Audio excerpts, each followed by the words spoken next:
it's a throaty roar, a whine or a whimper, one thing's for certain, it all spells the start of that annual cacophony of sounds that are the Sounds of Targa. Welcome to EngineBlockTV New Zealand for another year. There is no other motorsport in the world that brings together such a cross-section of makes and models of race cars, from the humble four-cylinder Ford Escort to the modified American and Aussie muscle cars, from the classic Japanese Rotary to the classy European Maserati Trofeo. EngineBlockTV has it all. If you're a petrol head, there's definitely something here for you. We're really going for the sounds. We've got sounds from V8s, Rotaries, we've got BDAs, so that's the four cylinders. It's fantastic. Volunteer fireman Maurice Shapley has fronted again in his Manaro, but with new colours and a new power plant. Well, we saw the Auto Trader about 2 months ago, and it had a picture of a 72 Dodge Charger that Richard Petty took to. They took it to England to promote the new Dodge Charger. So we copied the colours, and we've gone for number 43. We've got a bit of SDP logos going on, and we painted the car with the same blue, and this orange is actually off our fire engine back home.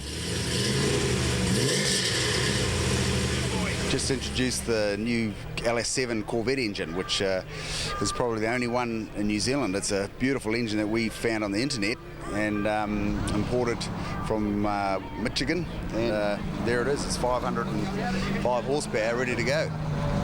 But in Chris Allen's book, that's not enough. Horsepower makes sound. That's what it is. And what horsepower are you running? About 680. Just hope we're not over the decibel reading. I think everyone will enjoy it. Allen's XP Falcon started life as a taxi, but those days are definitely over.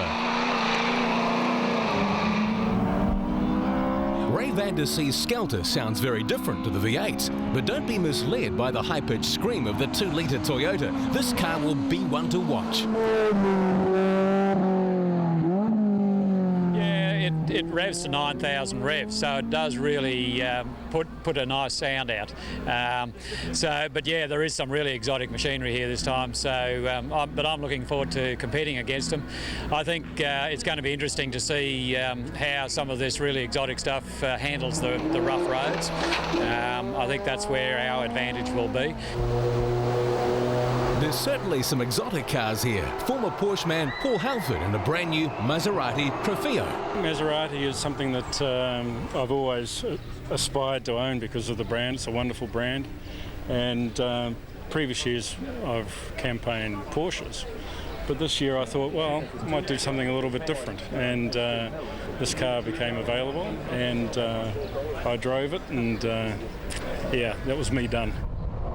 When you think Ford, you don't automatically think exotic, unless you've seen Steve Millen's new Targa race car.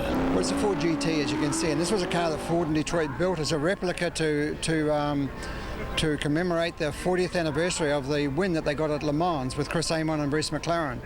And so they made 4,000 cars over 2 years. They're now finished, but they did a fabulous job of this car. It's all aluminium, big 4-valve V8 motor with a supercharger on it, so it's got a ton of horsepower, and it's got terrific traction. So 0 to 100 is about 3.5 seconds, so you can imagine it's going to be a good week. From exotic road to exotic rally, Peter Johnston's Ford RS200 is as out there as it gets, and he reckons his GVI-sponsored rally car has a sound all of its own. It's BDA turbocharged. So it's got a bit of BDA in there, but it's got its own very raw, loud sound. This was the last of the Group B cars that were ever built. This was built in January 1986, and it only had about 2 or 3 months of competition before they actually banned the Group B cars, but they never really got on the international stage because they were banned because they were too fast. They weren't too reliable either, but PJ has his fingers crossed and thinks he has the answer. I'm going to take it quietly this year. I'm getting a bit older and probably a bit wiser. Not going to push hard for the first couple of days. We want to finish the event, and we'll just see how the rest of the field's going, and if we need to turn the wick up a bit, we will.